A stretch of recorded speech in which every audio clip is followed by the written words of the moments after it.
গঠন করলো India. Sir ওই যে 7 দফাটা আমরা তো ইতিহাস পড়ে আমরা তো আসলে সাক্ষী না, আমরা পড়ে মানুষকে জানানোর চেষ্টা করেছি। আপনার স্মরণ আছে 7 দফাটার কথা কি কি ছিল ওই দফায়, যদি কয়েকটা গুরুত্বপূর্ণ জায়গা যদি মনে রাখেন। দেখো, আমি ভাই, আমি তো অ্যাকচুয়ালি 7 দফা একদম টোটো এগুলো আমার বইতে লেখা আছে। যারা একটু এটা কেন জিজ্ঞেস করলাম স্যার, কারণ হচ্ছে মানে আপনি আচ্ছা, আমি সিদ্ধান্ত করতে পারবেন না স্যার, সেনাবাহিনী তো আমাকে 7 দফা মানলে করতে পারবেন না স্যার। আমি আমার পক্ষে হয়তো এখন রিকালেক্ট করা অফেন হুম, ডিফিকাল্ট, জি কারণ স্যার, আমার মাথায় অনেক কিছু খেলা করে। জি স্যার। দু একটা জিনিস বলছি, যেমন ধরো মুজিব এবং তার সরকারকে প্রোটেকশন দেওয়ার জন্য ইন্ডিয়ান আর্মি অবস্থান করবে বাংলাদেশ। Right. অবশ্যই বাংলাদেশের কোনো শক্তিশালী সামরিক বাহিনী গঠিত হবে না।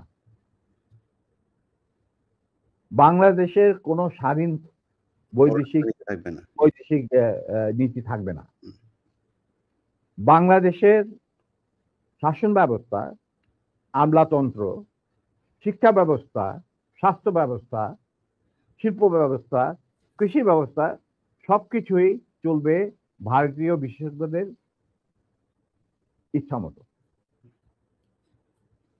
তারা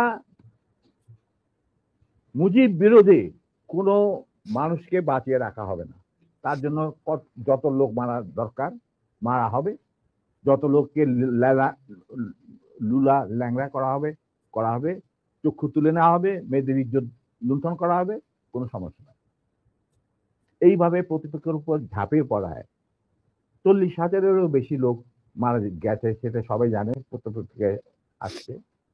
তারপর তোমার আমরা একটা করদরাজি পরিণত হয়ে গেলাম।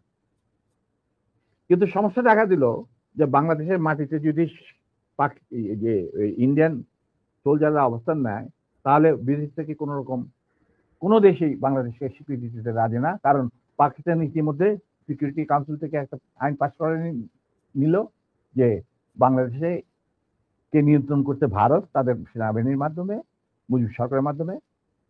অতএব এটা একটা ডিসপিউটেড টেরিটরি, এটা একটা স্বাধীন দেশ নয়। তাই আপনারা স্বাধীন কিভাবে রিকগনাইজ করবেন মুজিবের সরকারকে? এরপর এই অবস্থায় ইন্দিরা গান্ধী পড়ল মুসিবত, তো আজ মুজিব সরকার। তখন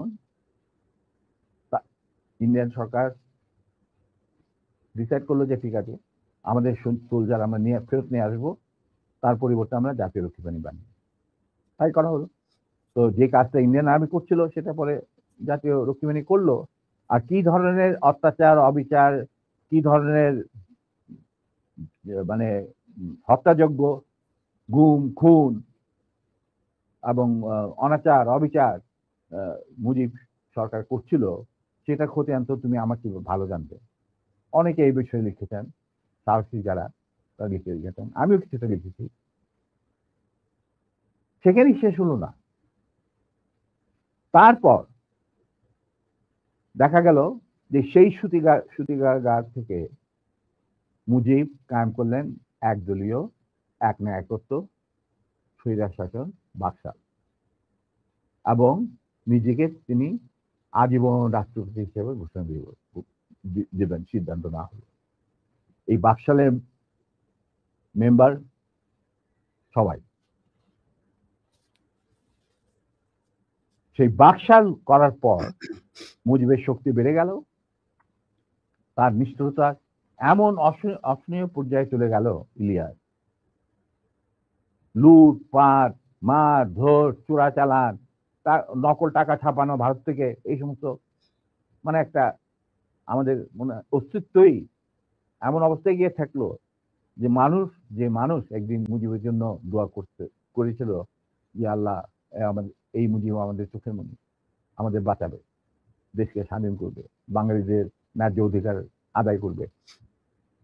সেই মুজিবের জন্য লোকজন আল্লাহর কাছে দোয়া চাচ্ছিল যে আল্লাহ আমাদের আজাদ দাও, নমরুদের হাত থেকে আজাদ দাও, আমরা শেষ মরে যাচ্ছি সব, কোথাও কোনো কেউ নেই প্রতিবাদ করা। এটা তো আমরা যারা সেনাবাহিনীতে তখন ছিলাম